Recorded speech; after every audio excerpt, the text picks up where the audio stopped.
Dai, 3, 2, 1, Siusi e Patrizio? News.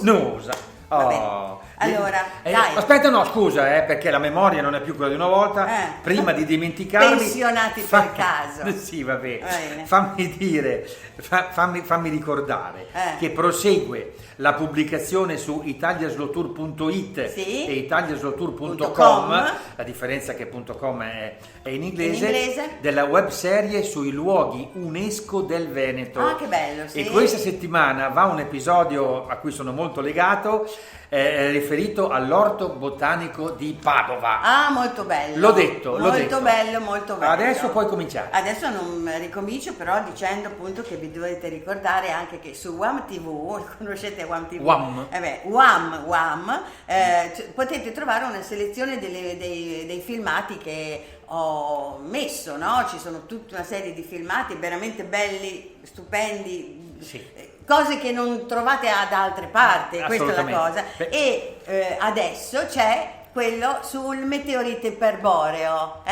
Perché meteorite iperboreo? Perché appunto ci vado con Felice Vinci, è un viaggio che faccio con Felice Vinci in Estonia, e vado a trovare uno studioso che è quello che ha scritto Omero nel Baltico, per esempio, e vado a trovare, a vedere un'isola, l'isola di Sarema, dove è caduto un meteorite più o meno nel 2000 avanti Cristo. Vuole dire che quelle popolazioni sono dovute venire via, hanno dovuto attraversare il Baltico, ma poi attraverso i fiumi, il Mar Nero, i Dardanelli. Chi sono i popoli del mare? Che gli archeologi non sanno mai dove andare a trovare. Sono quelli, perché è caduto un meteorite là sopra. Sì, però il nostro TG del turismo deve dare delle notizie per dare degli spunti ai turisti viaggiatori per questo fine settimana. E quindi lasciami dire, questa notizia è una notizia da travelnonstop.com, dove tra l'altro potete anche vedere la versione online del nostro TG del turismo. La notizia è questa: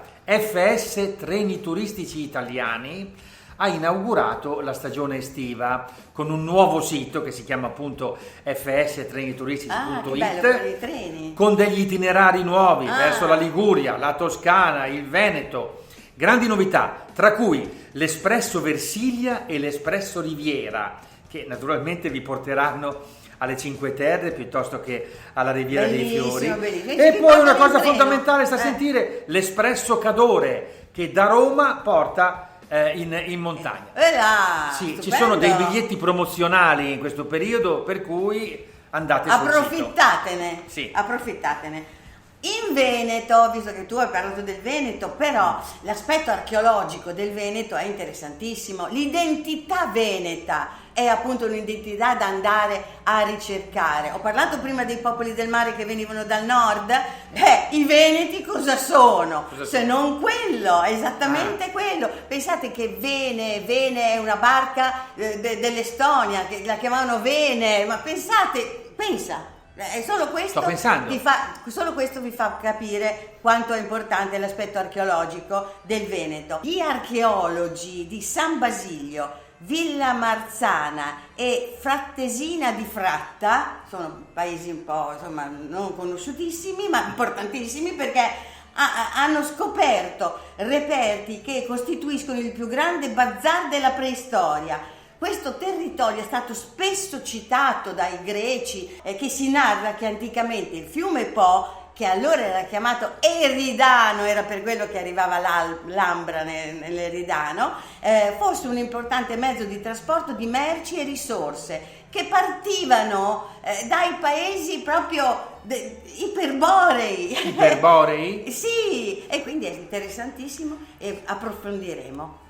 Sì, ma veniamo all'oggi, spostiamoci di argomento e un po' anche di territorio. Parliamo di cicloturismo e parliamo della provincia di Ferrara, che propone tutta una serie di programmi, di itinerari già organizzati. Per esempio il programma Gli Anelli del Po, Bike and Boat. Ci sono vari itinerari. Il primo, l'Anello del Rinascimento, che include la visita dalle delizie di Belringuardo e del Verginese. Cos'è una delizia? Erano le case di campagna dove i nobili andavano Li ho viste. in villeggiatura. Li ho visti! Ecco, le date previste per questo anello del Rinascimento sono, prendete nota, se no andate sul sito, 27 aprile, 26 maggio, 22 settembre, 20 ottobre, quindi ce n'è anche in prospettiva. Bello, bellissime. Poi c'è il tour L'Anello delle Delizie, sempre si parla di delizie, e qui si parla di Villa Mensa e della delizia di Copparo. Sì, bellissima! Il 9 giugno. Ma non basta, c'è l'itinerario Anello del Po di Volano, con partenza e arrivo da Ferrara, navigazione lungo il Po di Volano, appunto, le date previste 11 maggio, 8 settembre. L'ultimo, l'Anello del Grande Fiume, ovviamente si parla del Po, sì, navigando da Ferrara a Bondeno, però questo qui sarà in autunno. Mi raccomando, il sito è visitferrara.eu. Allora, senti, ma non c'hai una notizia dall'estero almeno? Vediamo un po', allora, pensionati per caso, parte la sigla.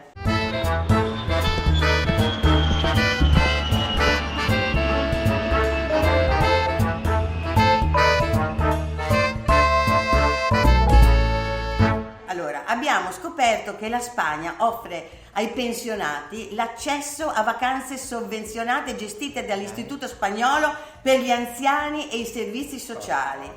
Gli spagnoli sono sempre avanti, guarda. È vero, è vero. Questo programma chiamato Turismo Sociale prevede infatti che la migliore salute per gli anziani è appunto promuovere uno stile di vita attivo e generando occupazione, perché naturalmente, no? Soprattutto nel periodo fuori stagione, no? Quindi si propongono gite culturali ma anche permanenze nelle Asturie e alle Canarie, naturalmente, il posto migliore. Per partecipare è necessario però, questa è una brutta notizia, risiedere legalmente in Spagna.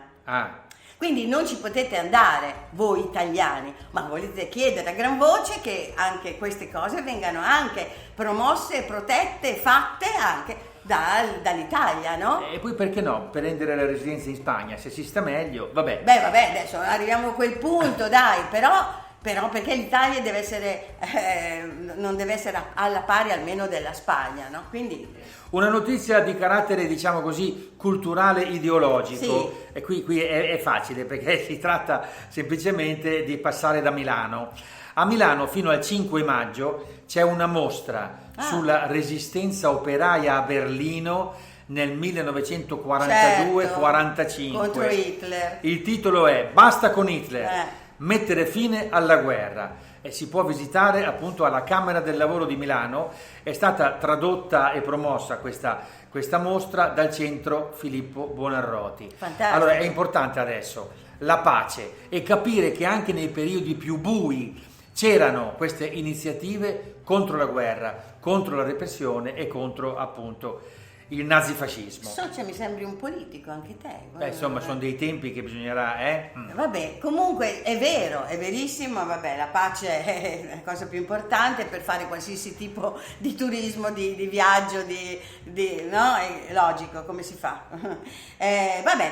Fra meno di 2 settimane c'è il Salone Internazionale del Libro di Torino, che è più importante fiera del libro, dal 9 al 13 maggio a Lingotto, con 1200 eventi organizzati e 2000 ospiti partecipanti fra scrittori e addetti a questo discorso. C'è anche Patrizio in questa cosa. Ci vado anch'io. Ecco. Fuori salone, però fuori appunto, salone. No, nel senso tante iniziative collaterali, sì. E con Paolo Stefanini, giornalista, e parteciperò alla presentazione di L'isola inaccessibile, la vera storia di come 2 fratelli vissero per 23 mesi su un'isola deserta dell'Atlantico del Sud, di Eric Rosenthal, allora, il 10 maggio all'Aquario Studios. Va bene, vedremo tutti. Allora, la cosa, cosa c'entra? Ecco, rubrica cosa c'entra? Cosa c'entra? Ecco, lo scorso 16 aprile avete visto a Dubai si è allagata per le piogge in modo